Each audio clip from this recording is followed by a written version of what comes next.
So today we're going to be talking about the truth about hair loss, media, and industry misinformation. And today we have a very special guest, Kai Smith. Don't miss it, guys.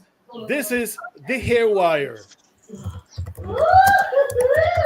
Where's my video? Here's my video.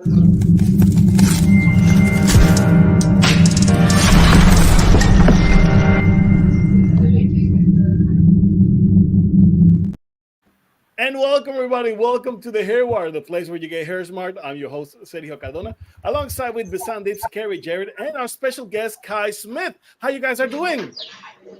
Wonderful. How are you? Doing great, doing great. Ladies, today we have an amazing show. Today we're going to talk about misinformation in the media and the industry, about the truth about hair loss. And of course, we want to talk about Kai Smith and what a trailblazer woman this is. You know, she has been doing something unique for the hair loss industry, and it's why we believe that today's title goes so directly to what Kai Smith has been doing for years. And it's all about correcting the information, getting the right information to the people so that people don't get misled, so that people don't get taken advantage of, and particularly the people in the industry who are trying to make a difference, because there's a lot of people who truly are interested in trichology, people who are truly interested in getting the right information to the right people and getting their customers the best hair. But unfortunately, till this day, there's a lot of things that are not clicking, are not happening. What's happening around the world? We do not know, and we're gonna find out here in a second.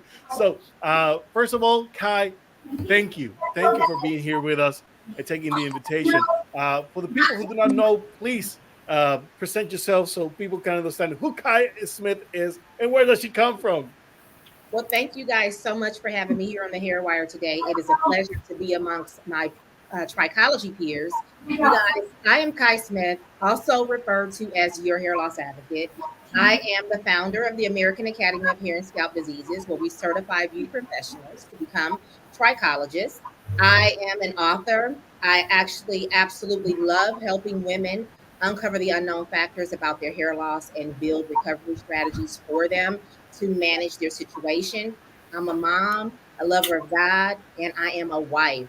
And I have been in the beauty industry over 30 years. I'm licensed, salon owner, now retired from the chair. And I get to spend all of my time doing something that I absolutely love doing, which is inviting people to their higher selves, from my cosmetology peers and my trichology peers who are trying to elevate and understand how to really be better in their community to serve on a deeper level, and for the women who are seeking answers that they seem to not be able to find. I'm inviting them to their higher selves also, to help them to discover what part of their lifestyle is actually the culprit and why they are experiencing hair loss. Because what we need to understand is nobody is saying, I want to be unhealthy. Nobody is saying, let me choose things that are going to make me the most unhealthiest, that I can possibly be. But because we are not well informed about how to be in health, it actually results in us being unhealthy. And it's a compounded effect. It's not something that's happening overnight, it's something that's happening over time. The choices that we're making in our day to day lives ultimately compounds, and over time, it starts resulting in deficiencies. And then eventually, depending on the person, I'm not saying that everyone will have hair loss, but depending on the person, because my belief is we're made equally, but we respond to life in our environments differently. Some may end up with hair loss and scalp maladies. Therefore, we have to backtrack. You land here with hair loss today, you come into the hair loss clinic, your chief complaint is hair loss or scalp malady. So our job as a trichologist is to actually walk it back. And I refer to it as reverse engineering. You're here today. So now we need to walk back your life. We need to go back in your lifestyle history and your medical history, check DNA so that we can see where those predispositions are and why you are in my office today with a chief complaint of hair loss. And through a comprehensive consultation, I'm able to make those discoveries, and then I train my students to do the same thing. And I refer to it as physiology mapping, because when you see hair loss, the thing is this: first thing we want to do is we want to name it, we want to label it. But the way I believe in the things that I teach is that just because a person has a case of AGA doesn't mean that the next person that has a case of AGA is going to have the same underlying causes that presents the AGA. So we can't chase the pattern of hair loss. We actually have to reverse engineer the physiology map to ascertain why this person is manifesting AGA. What is happening with this person and in this person's life? Because one thing that I've learned in all of my years of practicing is that if you just throw a protocol at someone and you say, this is what you do, you overwhelm them with all the lifestyle changes that they need to make. But the biggest mistake is that we don't sit down to help them understand how they got there, Yeah. to unravel how they can start, incrementally making adjustments in their everyday life to manage this recovery that we're promising that they can have. So I got a whole lot of thoughts, as you can see, about who I am, why I do what I do, and so on. But that's just my belief, a little foundation about me, where I come from, and how I do and why I do what I do, you guys. So let me welcome you myself right now, Kai, because I am a big fan of your work, and I thank you for coming with us here in the Hair Wire. The reason I want to highlight your achievements, not only in how your approach in trichology, is just how brave you are. I think you were the first one who stood up for the pushback in our industry. We all know that our industry, as we said that before we were live online. We said that our industry is the best, is kept secret for a long time, and trichology nowadays is not as big of well known in the world because of the decades of keeping it secret. Is just for me. I wanna deal with my clients and make money only by myself. I don't want to share it with the world. And I want to give a personal thank you to you. You were braver than all of us and stood in the face of this pushback and created a service to the cosmetologists around you, and who the braver of us went through with you too. So I want to thank you personally about that. And I want to highlight one thing you said really important is when we throw a treatment plan on a person, they're not going to go through it. We said that in our show many times, because in my training as a functional medicine health coach, all what they said, they talked to us about positive psychology. If I'm going to tell you, do not stop drinking coffee right now, and without me explaining it, I am doing exactly what the failure of the Western medicine did. They throw a pill on you as like, take this pill 5 times a day. It's like, why? What's in this pill? Can you explain why I should take this pill? Can you explain the mechanism, the process that will help me? And as you said also, Kai, not all of us will have hair loss, but health is actually like the foundation. Hair loss is the symptom of the deficiencies in this foundation. So as a trichologist, I always say that is the mother of all sciences. We study all sciences, all systems, put them together in a brilliant way to help you grow your hair. It's not about only growing your hair. It's not as simple as that. It's digging deeper and deeper. So I wanna highlight this again, and I am a firm believer in the root causes.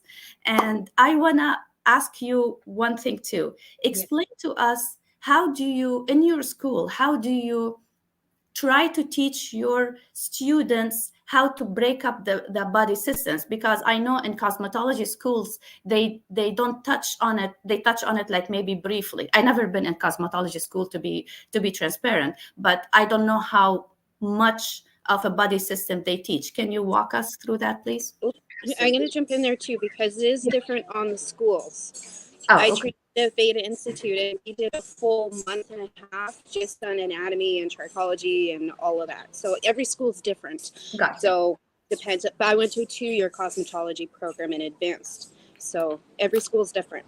Okay. Absolutely. And so to answer your question, we spend 26 weeks on physiology in my school. Wow. Wow. That's like a lot. that, like that. Yes. That's a lot of weeks. That's maybe Yes. my bachelor in biology was 26 weeks. Because here's the reason why, you guys. And my thought process is completely different, and it's derived from all of my experiences, right? And as I founded the American Academy of Hair and Scalp Diseases, I poured everything. I created that academy from a space of deficit in my own career.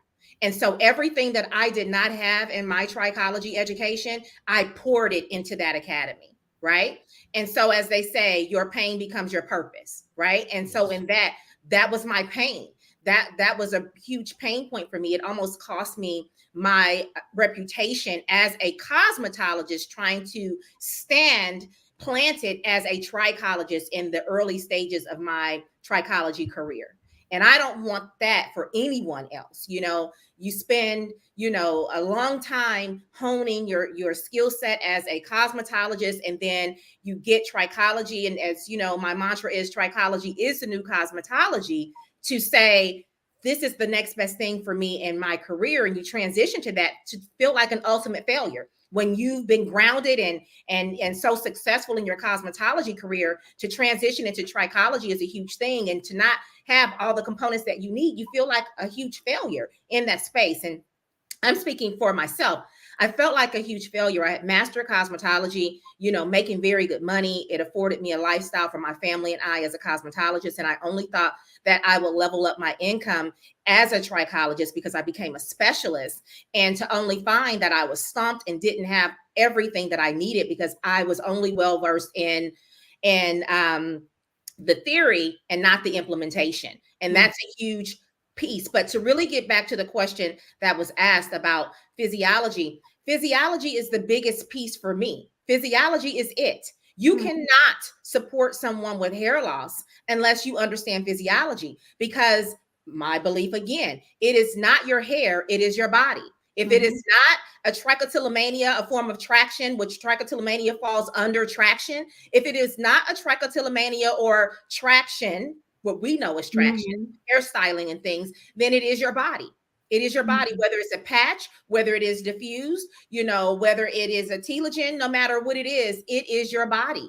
And so my biggest, awareness shift for my customers and for the peer, because a lot of our peers are a contributor to the problem within our industry because they lack the trichological knowledge to be able to support when they see this hair loss facing them in their chair. They don't know. So they're still leaning on oils and different types of vitamin therapies on the scalp. And it's like, okay, guys, we're dealing with the epidermis here, which is superficial. Everything that you need to understand that you need to work with lies in the dermis. So it needs to shift. Cosmetologists deal with epidermis, trichologists deal with dermis. And we need to be able to understand how to separate the two. Now, there is a portion of our treatment, because I teach that the internal process where we're trying to shift the dermis activity, because we're trying to get to that blood supply within the dermal papilla. And the only way we can shift that dermal papilla action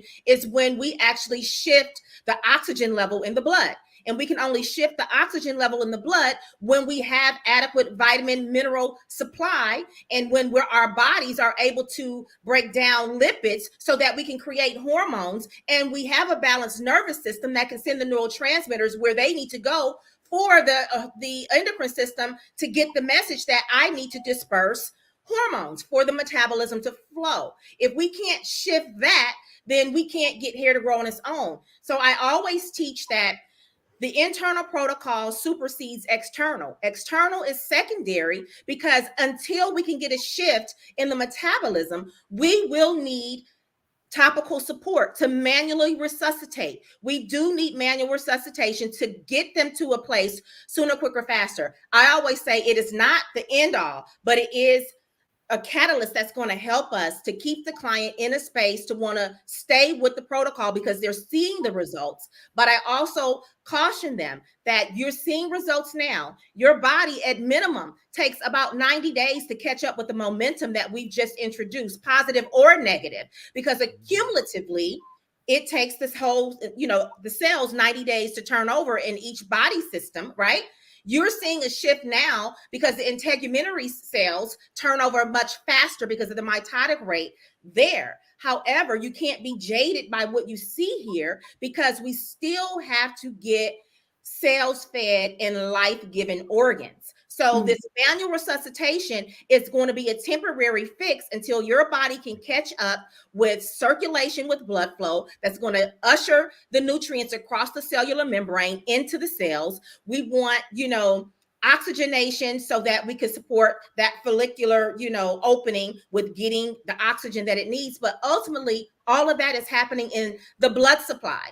And if we don't fix the blood supply, as soon as you stop with your manual resuscitation, whether it's microcirculation to support with more elastin and collagen production or whatever, if you're using some kind of stem cell therapy, whatever that is, it's going to stop as soon as you stop. In 3 more months, you're going to start seeing the same thing that was happening when you originally came in my office if I don't get you to follow me with the internal protocol, because the idea is to detox. We got to get this liver in a space where it could do its 500 enzymatic, functions. We've got to get this gastrointestinal system in a space where it's able to break down the macros that we're pushing in, turn them into micros, but we also got to keep hydration so that the lymphatic system can flow, so that the blood can flow, and we can get these nutrients where they need to go. So until we can shift that, you can manually resuscitate all day long. You're no different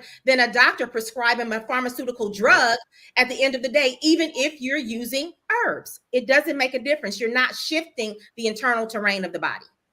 I love your scientific language. I love the way you explain things. You explained the whole biology in a very nice, smooth scientific language. Kudos for that. And it's awesome. I love it. I didn't hear that much nice information since long time with this smooth introduction to the scientific.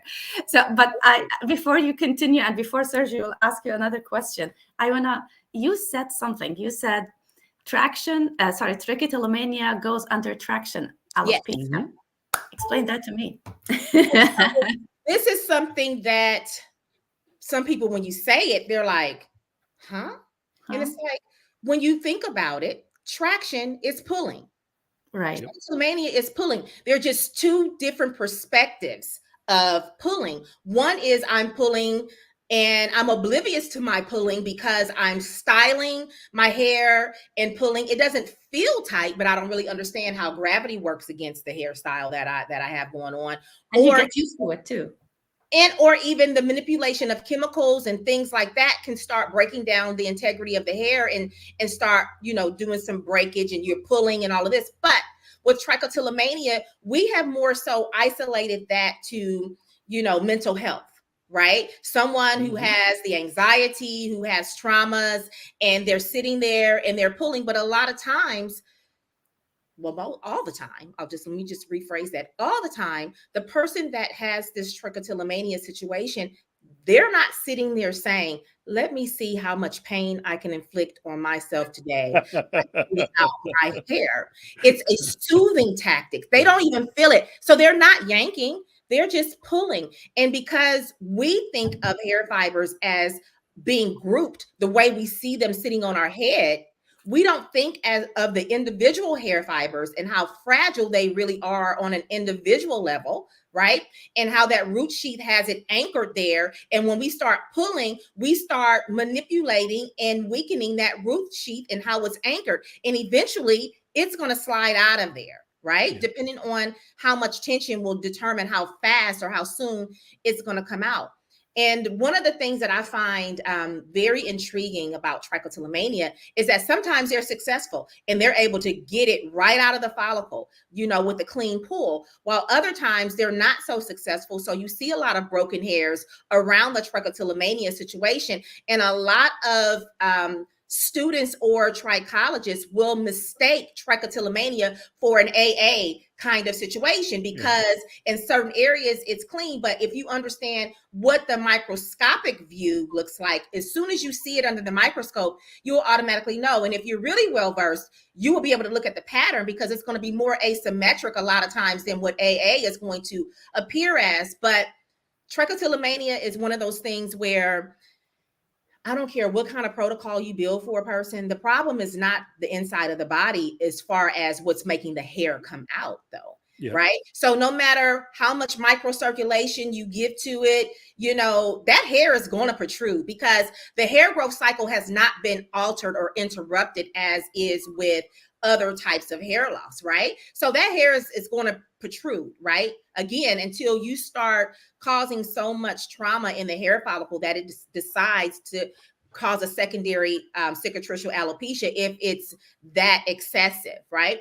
Mm-hmm. But more so, my focus in cases of trichotillomania would be more so calming the nervous system and actually understanding how this person sees a threat, how they identify threats, because that's keeping their nervous system on heightened alert, which is going to keep their endocrine system in a shift. It's going to shift with cortisol production. It's going to also start creating a cascade of other situations within their health because we got more sugar secreted for cortisol to act in the body, which depending on how they eat and how the rest of their body is functioning, eventually, some might say far-fetched, but in my studies, I understand differently. But that can eventually cause a person not to be able to metabolize sugar properly because of all the sugar that has to be released in the state of fight or flight.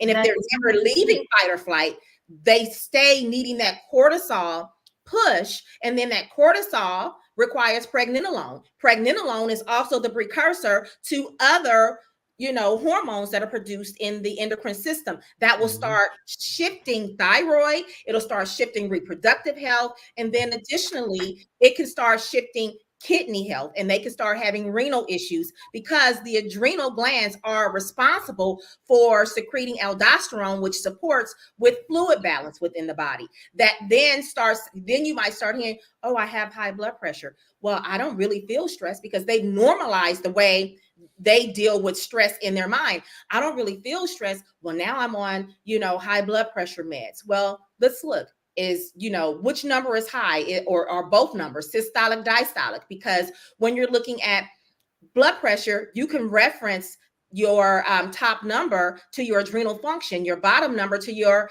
kidney function. So you can see what's really happening with the person and what that looks like in the body. But that's a part of my functional health education. So this is why I've labeled my trichology course as a functional trichology course, which is one of the reasons why they spend all of this time up front on physiology before they ever even touch a hair loss characteristic. We don't move into hair loss for a long time because if you can't map the body, you can't build a protocol. That's so true. I love that. That is so true. Now, speaking of which, whenever right now we're seeing a lot of it on the media, even doctors and scientists alike, pointing out that, for instance, androgenetic alopecia is number one cause of hair loss, which, of course, I'm not into that. I don't think it's the first one. I believe more of the telogen effluvium be the first one. But again, want to know your thoughts on it, considering that, today's topic is about the truth about hair loss and, of course, about the media misinformation among the industry itself, because unfortunately, there's a lot of misinformation. And as you've been pointing it out, a lot of people get to experience protocols. They get to know about them. So they start using on their customers those protocols, and they start abusing on those protocols because they don't know anything else. and they're trying to do the cookie cutter on everyone else. I use a detox for the liver, so everybody goes on detox for the liver. Do they really need it? Do they? So the microphone is all your, Kai. I'm like, that's why I'm like doing this, because I'm like, he is all in my backyard right now with this conversation, because it's so refreshing to hear you say that. It's so refreshing because, you know, sometimes when you're in your thoughts, you're like, am I the only one? Am I crazy? I don't really hear anybody else saying this. I'm the only one really saying this. So maybe I'm seeing this wrong. But so it's refreshing to hear you say that. And so you ask a few different things. So I'll go down the line and I'll answer them individually. And so the first thing about androgenetic or genetic hair loss, my thoughts behind that is this. When we start seeing a pattern, you know, in the middle of the scalp, it looks different for women than it does for men. But when we start seeing that specific pattern that we refer to as AGA, my first thing is not to just say, oh, you have, you know, for a woman, I'm not going to say, oh, you have a testosterone issue. Oh, you have too much testosterone going on here. There's a whole lot of boxes that I have to check before I start blaming her testosterone, right? Because she may not have a testosterone issue. She may have a progesterone issue that's low, that's making that testosterone, you know.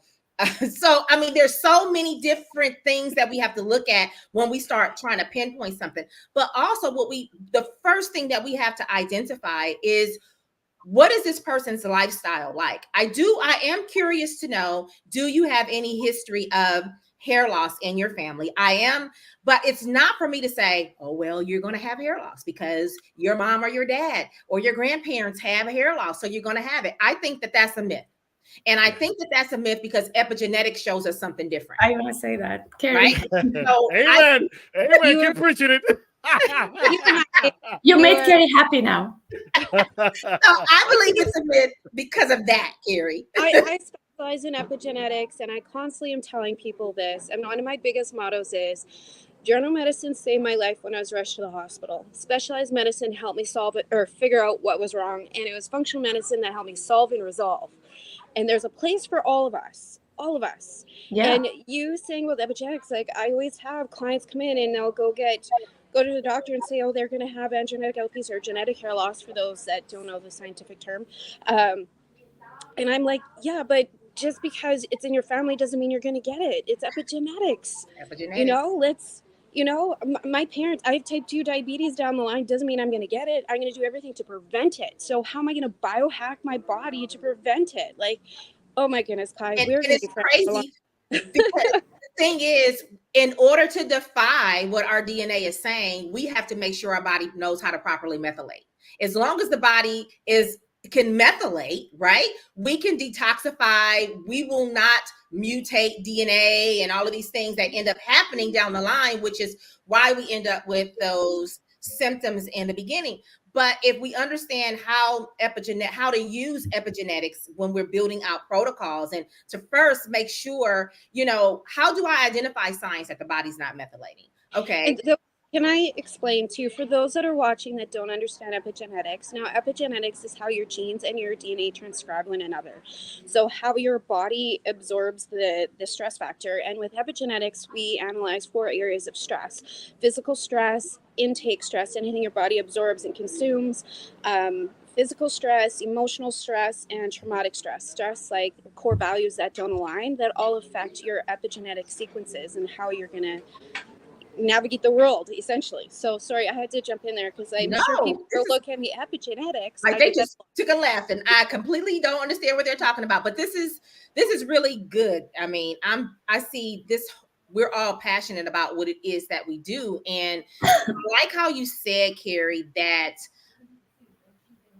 Western medicine, right? It has its place, because I always like to throw that out there. I don't want to step on anybody's toes, but at the same time, I am charged to be an advocate for my client and to give them the best information, educate them, and then I allow them to use their agency to make a decision on which direction they want to go. I explain to them, this is the Western medicine way. This is what they're going to do. This is what this medicine is doing. Let me tell you why this medicine is not going to correct the issue, because it's an agonist or an antagonist, and it is actually going to stop or start something to happen in your body. The question is, ask yourself, why can't my body do this again on its own? Why is it having difficulty doing this on its own? And then we're going to go over to Eastern medicine that is going to support rebuilding. Now, granted, sometimes people get to us too late in certain areas of, their physiology. It just is going to need the support. However, we still do need to be considerate of what these things are going to further deplete. So we need to have them on a protocol to support, to replace what those medications are pushing out, and making sure that they're eating a diet that they're able to absorb maximum nutrients from, so that they have as little effect from Western medicine pharmaceuticals as possible. We're not looking for perfection here. We're looking to identify how to best support each individual person. So for AGA, the question that I was asked, I don't believe that everybody that presents with an AGA pattern is actually AGA. I believe that that is the pattern that we have been taught, and we lean on that. But what we have to understand is why are we creating this inflammation to present with this AGA pattern? And all the time, 100%, it will be a reduction in hormones or excessive hormones in certain cases, depending on what the case is. But always behind that is going to be an imbalanced diet. Always. Our lifestyle is what's going to fuel that, and our lack of an ability to break down the nutrients that we're putting in, provided we're putting adequate nutrients in, and our gut microbiome that is altered, that doesn't allow us to convert those nutrients, and overwork the liver from everything that we're coming in contact with.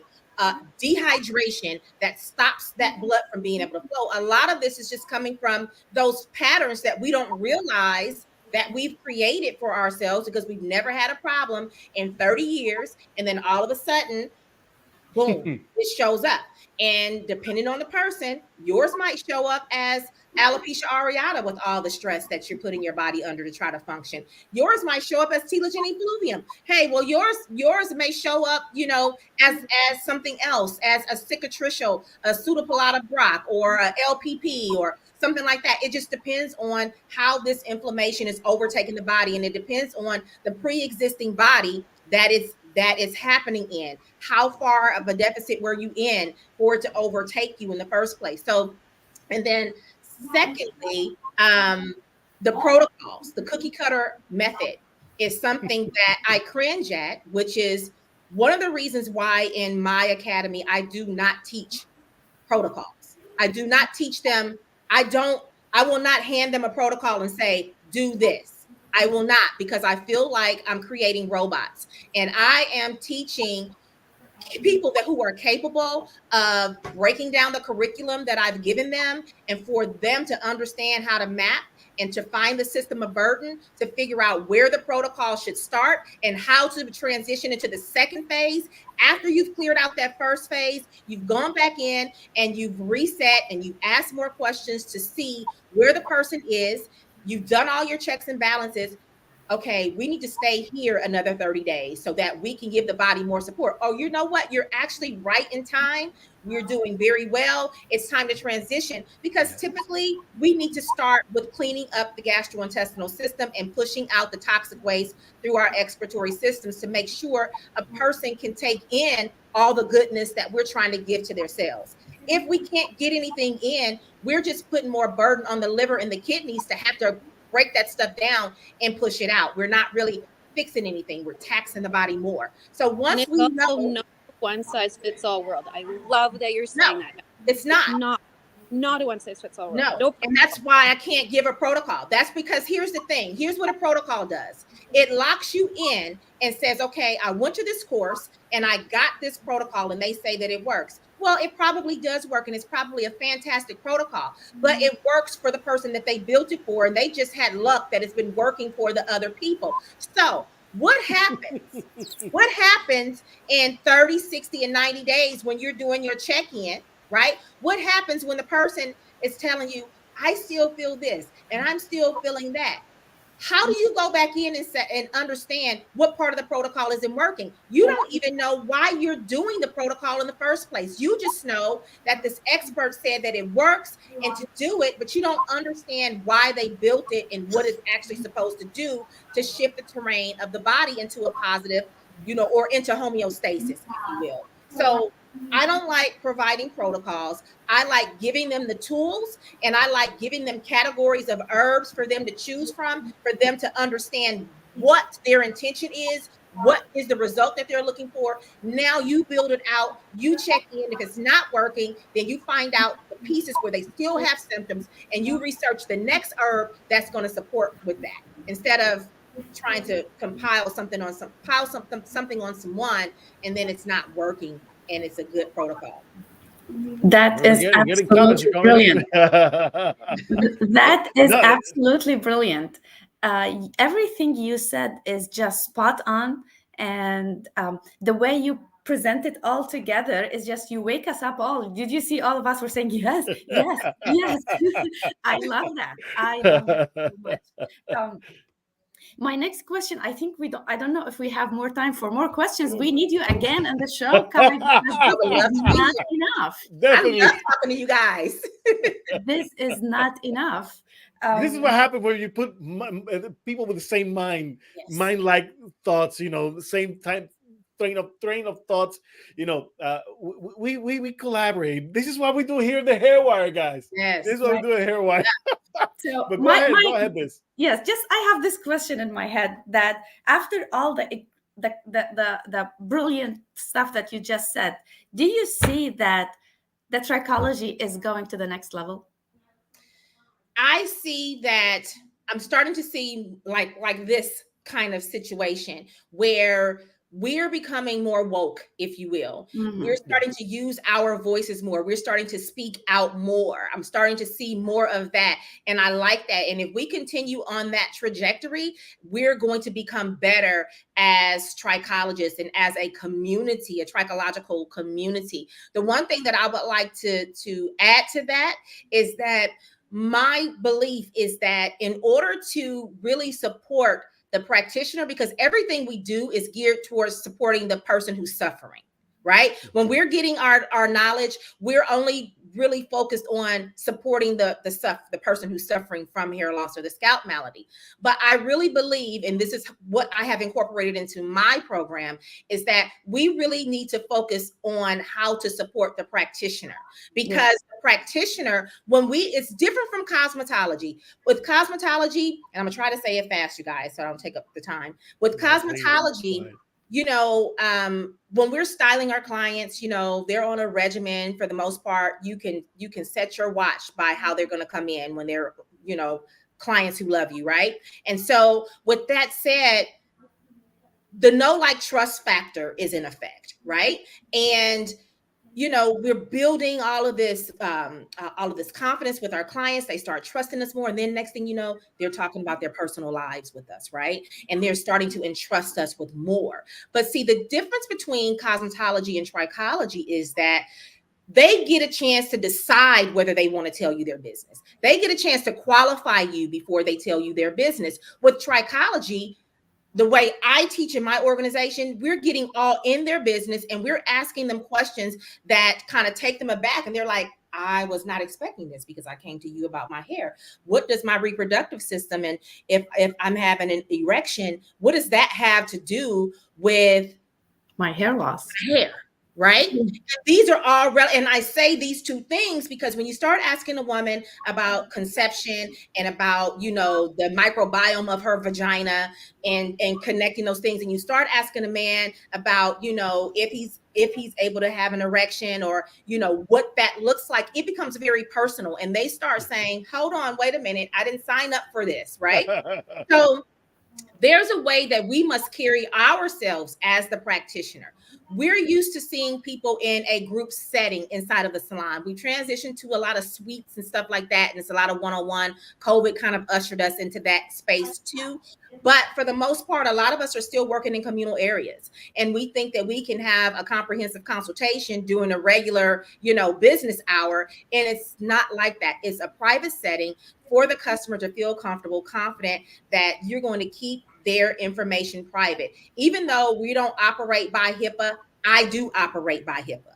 I do have, my files locked. I do have them sign consent forms saying that I'm not going to share and all of these things, right? And so with that said, I think there's a certain disposition that the trichologist should have. There's a certain amount of psychology training that they should have, because now you're opening up Pandora's box when you start asking people questions. These are traumas that they want to keep hidden. We start, asking questions that start making stuff come up and dredging up all of this anxiety and things when we're only trying to help them. And if we don't have ourselves balanced emotionally, if our emotional intelligence is not where it needs to be, then we can get entangled in their traumas, and that can be a situation because we don't know how to handle ourselves. Therefore, when the client starts feeling offended because we've asked them a question that we didn't intend to offend them with, and they respond in a manner that's offensive, then we jump into that because we've not yet tamed ourselves and controlled our own behaviors. So there's a certain level of psychology that trichologists need to go through, which is why I have actually implemented that piece in my program. We need to be well balanced as practitioners in understanding what we're actually diving into as a practitioner, because this is not cosmetology. This is trichology. And although the definition is, we're looking at scalp maladies and hair loss, that's really a superficial description of what we do. And that's exactly why we need you, and we created this hair wire. Sorry, Sergio, I'm so excited. Let me say it. Go ahead. We created the hair wire for exactly that same exact thing. We want to bring all trichologists or practitioners together, and we have to have a support system for each other, because we as trichologists, we can be drained by listening to the traumas of other people, and we do have our own trauma too. Yes. So that's exactly why we created the hair wire. We want to bring all the voices together. And also the other issue is why we want all to be together, because all of us has their own niches. Yes. And not one person can solve the whole world problems. We all has to be together, put all our efforts, our niches, our experiences, even what we learned from our own traumas, because like your client may go through a trauma that I went through it, and you may ask my opinion. How did I heal myself? So why don't we put all our efforts together to bring this trichology to the next level? This trichology is a treasure. I never actually learned trichology except later in life. My background is biology, but I realized how important trichology is, and that's why we need you, Kai, and we need a lot of you to get this message out. Yes, done. Most definitely, Kai. We want to thank you for being here with us today. Your voice is unique in this industry, and thank you for standing up to a system. Yes. Because unfortunately, the big institutions has led us to believe that trichology is conducted in a certain way, and when we come to the real world, when we go to the public, we realize it's a completely different animal, if we may say. So getting that right message makes a whole lot of difference, and I know that a lot of trichologists in the industry are waking up to it and are realizing what's really missing. And we're putting in, everybody's putting their ins in their process. Bisan and I, we were recently in a conference, and we saw some of our many peers. They were experiencing the fact that they had tools, yet they were not using those tools. They bought microscopes. They're not using microscopes. They bought the trichoscope. They're not using them because they feel afraid of what they are doing, because they don't feel confident enough on what they have been taught, and they're looking out for something else. And the same thing, I want to congratulate, for instance, Nadia Hughes. Yes. She's another one like us that we have been searching and looking and seeing what's out there, and we have been to the bigger institutions and we have seen what's happening, and we see that, okay, they have led us to a certain point and we're grateful for it, but there are things that are missing, huge things that are missing, and we want to complement this. And this is basically, like Misan said, this is the reason why we built the hair wire, because we want to bring everyone together in one place if it's possible. Yes. And share our knowledge, share our information, bring together our courses, and so that people can actually get the information. Yeah. Oh, I need this from Kai, I need this from Sergio, I need this from Nadia, I need this from Bisan, I need this from the Italian Academy. I mean, there's a whole bunch of different groups that I believe that we I don't know, we need to do a round table sometime. Yes. Absolutely. We need to do a round table. We'll have to do a mastermind circle. See if we can come up with something bigger, because actually there's a momentum. There's a Awesome. how we say, a community that is aching for real truth in the industry. There's a lot of knowledge. There's a lot of academically speaking. I mean, there's tons of things that we know, but when it comes to the practice, it doesn't. It's not actionable. It's not something that you can actually do, that you can actually tell to your customers. So there's a lot of missing pieces, and I'm glad to see people like Kai who are making a difference in this industry. And again, thank you, Kai. Thank you for what you're doing. And of course, to your academy, to your students, and the people out there who are passionate as us, who wants to make a difference in this world. So, Carrie, any last words you want to add before we give the mic to Kai? No, thanks, Kai, for coming on. It's very refreshing to see somebody who considers the whole connection of it all, mind, body, spirit, the whole thing. And I look forward to collaborating with you more on this, because it's time. It's time. It's time. It is time. Amen. Yeah, because like you said, each of us have our own specialty that we bring, that accumulatively it can definitely make trichology explode and give a better experience for everyone coming in after us. And that is really what it's about, because if we all talked about the deficits that we felt at different phases of our careers, I mean, we all have them, right? And it's not going to say that people won't have their dips in the road, but they don't have to have as deep of a dip. Yeah. So, like for me, they don't have to have the same dip that I had. It will be something different, because those experiences is what helps to mold you and create you. But there's certain things that you don't have to experience in order to be great. And that's my thing is the customers deserve better. The customers deserve to get what they're paying for when they say they're going to get a recovery plan, as long as they are working with the plan. Because of course you get some customers that don't work with the plan. Yeah. Who says that? No. So with that said, I think there's a whole lot to be discovered with what each of us can bring to the table to make this a much more cohesive process for the community of trichology.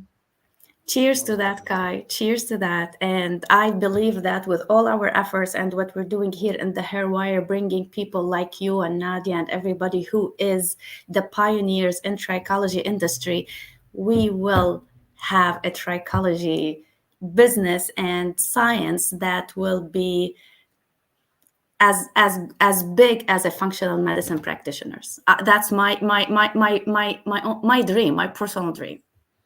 I mean, if we keep pushing it, we will get to that standardization That's level. my dream. I said that eventually. We will get there. It will get there. It will take some time, but we will get there. Well, definitely. That's the reason we built the Hair Wire Network. I don't know, Kai, if you saw, we built a social media network for trichologists, a back end, so all of us can connect. No, I didn't see it. I didn't see that. Oh, we'll get you there. We'll get you there. Okay. But So the front end, we have education for the general public. And then the back end, we have a sign up for, which we're just building. We just launched in March and we already have 90 people joined. And it's free until September. After that, it is going to be paid, but it's a network where we can all collaborate, and we have breakout rooms for trichologists or hair enthusiasts on the various topics that they want to get to know. And we have expert panels, so hopefully you'll be an expert in there too, where we could do a interactive with Kai, and you could catch a replay, but it's dedicated to trichologists and connecting everybody and this information. So I found with trichology, when I got into being in Canada, nobody knows what a trichologist is, and who do I talk to? I had no one. And same thing, I'm like, there needs to be something. So I have a marketing degree in web design, so I'm like, that's it. We're creating this. Sergio Bassam, let's create this. And this is where it's going. And this network is dedicated to bringing those specialties. And I found there's too many sub pockets of trichologists. We need the cruise ship with all of us on there. So yes.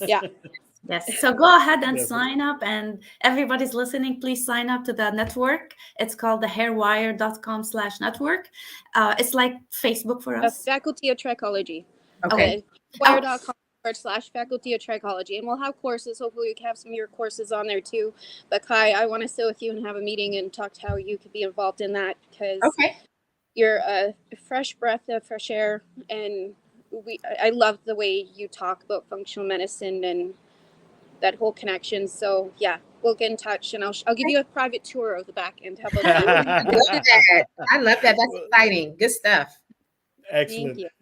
Yeah, I'm a business nerd, FYI. If you don't know she is the business marketing IT person. I'm actually myself. I'm shifting from doing the Trichology 1-on-1, which I'll do privately in my hometown, but my goal is to be an online business guru for trichologists to get their business out there. So that's my gift, I feel, is to support people getting the word out there in their business. So that's the direction I'm going. So definitely. She's our ally, our tech ally for trichologists. Yes, we have multiple giftings, so each of us, and so we have to be able to maximize on each one of those, and that's really good, because it's very hard to market yourself in the space, because we're trying to figure out we're trying to shift from behind the chair to this scientific space, and how do I get this client to know that I can help and serve, and why they need me, and what platform should I be on? How so it's a lot. It's a lot of moving parts. Yeah, and I help trichologists to also be very consciously aware of what direction they want to go. The amount of trichologists I have worked who are doing it all, and they're drowning. And it's like, focus on your niche and help you find, like, be very self-aware of what you want to. So yeah, we'll be getting in touch. Okay, for sure. that sounds good. Yeah. Something is happening here at the Hairwire, guys. Something's happening. Hey, everything is happening in the Hairwire. If you want to keep part of this conversation and more, stay connected to the Hairwire and visit thehairwire.com. Also, sign up for our summit, thehairwire.com/summit. Still available up until March of this year. So, hey, make it happen, guys. Make it happen. Get your tickets for the Hairwire Summit. And, of course, be part of our community at thehairwire.com. Thank you for joining in, guys. Please subscribe to the channel, to the YouTube channel. Hit the like button. It will help us with the algorithms. And, of course, share the content if you like it. So, thank you, guys, for tuning in today. Thank you, Kai. Thank you, Bisan. Thank you, Carrie. God bless you all, guys. See you next time. Bye-bye.